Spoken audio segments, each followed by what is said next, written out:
अमरावतीमध्ये उमेदवारी अर्ज भरण्यास सुरुवात झाली। काँग्रेसच्या अनिता काळे यांनी जोरदार शक्ती प्रदर्शन करत आपला उमेदवारी अर्ज दाखल केला।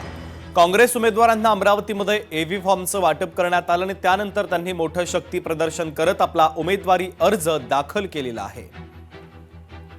मी अनिता जितेंद्र काळे, प्रभाग क्रमांक 3, नवसारी, महिला राखीव अनुसूचित जातीमधून उमेदवार आहे आणि स्वपरिचित नितीनजी काळे यांची वहिनी आहे।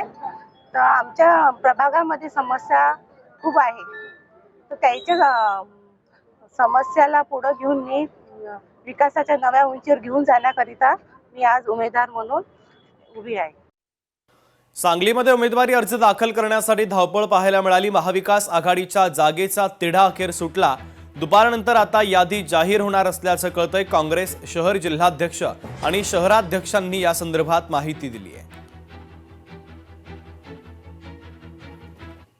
आज माझा उमेदवारी अर्ज मी भरलेला आहे।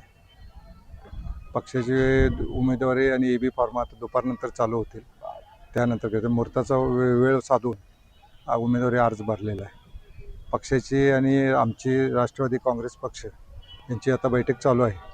त्या बैठकीमध्ये निर्णय होईल आणि त्यानंतर एबी फॉर्म सर्व उमेदवारांना दिले जातील। जागेचा तिढा 100% सुटलेला आहे आणि चांगलं वातावरण आहे, रिस्पॉन्स चांगला आहे। कुठल्याही पद्धतीने अडचण येणार नाही।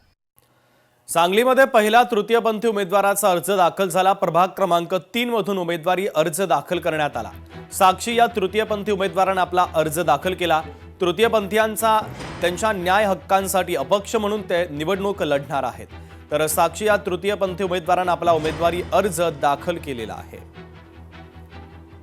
सांगली मिरज कुपवाड शहर महानगरपालिका 2026 करिता मी प्रभाग क्रमांक 3 आणि 3 क सर्वसाधारण म्हणून मी निवडणूक लढवत आहे। त्यामध्ये आमचे वैयक्तिक कामं होत नाहीत।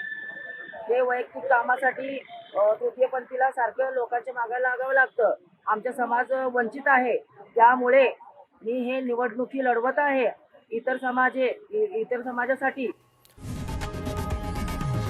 लोकशाही मराठी ऐका, पहा, जागरूक रहा।